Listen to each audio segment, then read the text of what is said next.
திராவிட model அரசு தான், 2.0 அரசு தான். மகளிருக்கு 1000 ரூபாய் உரிமை தொகையை 2000 ரூபாயாக ஏற்றுக் கொடுப்பேன் நம்முடைய தலைவர்கள் உறுதிமொழி கொடுத்திருக்கிறார்கள். இப்ப ஒட்டுமொத்த சங்கை கூட்டமோ அடிமை கூட்டமோ கலறிக்கிட்டு இருக்கு. இந்த தஞ்சாவூர் மாவட்டத்திற்கும் பல்வேறு திட்டங்களை நம்முடைய அரசு செஞ்சு கொடுத்திருக்கிறது. ஒரத்தநாடு வட்டம் பஞ்சநதி கோட்டை கிராமத்தில் 1,41,00,000 ரூபாய் செலவில் நேரடி கொள்முதல் நிலையம் அமைக்கப்பட்டிருக்கு. 2022 அறிவிக்கப்பட்டு 2 வருஷத்துல 70 கோடி ரூபாய் மதிப்பீட்டில் மினி டைடல் பூங்கா தஞ்சாவூர்ல திறக்கப்பட்டிருக்கு.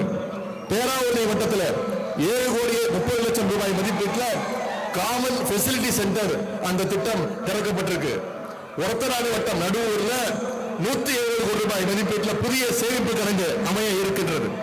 பூதலூர் வட்டம் செங்கிப்பட்டியிலும், பட்டுக்கோட்டை வட்டம் ராஜாமணத்திலும் சிப்காட் தொழிற்பேட்டை, பட்டுக்கோட்டை மனோரால 40 கோடி ரூபாய் மதிப்பீட்டில் பன்னாட்டு கடற்பசு பாதுகாப்பு மையம், 53 கோடி ரூபாய் மதிப்பீட்டில் அதிநவீன பால் பதப்படுத்துகின்ற நிலையம் அமைக்கப்பட இருக்கின்றது.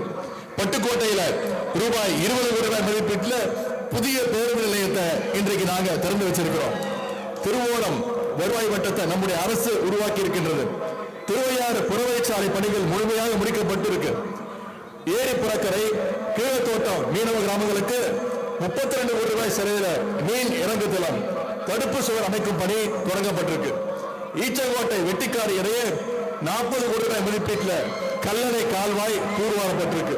இப்படி பல்வேறு திட்டங்களை இந்த தஞ்சை மாவட்டத்திற்கு நம்முடைய அரசு செயல்படுத்தியிருக்கு.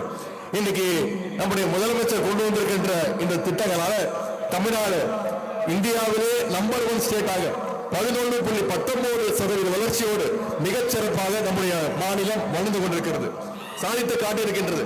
இதையெல்லாம் ஏற்றுக்க முடியாத பாஜக அரசு நம்முடைய தமிழ்நாட்டுக்கு எல்லா விதத்திலையும் தொல்லை கொடுத்துட்டு இருக்கு.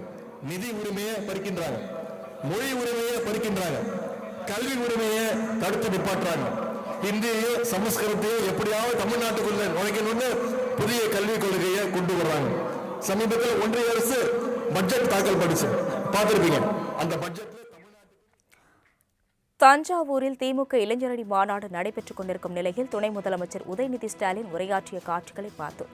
மணப்பெண்ணின் பிரத்யேகமான திருமணம்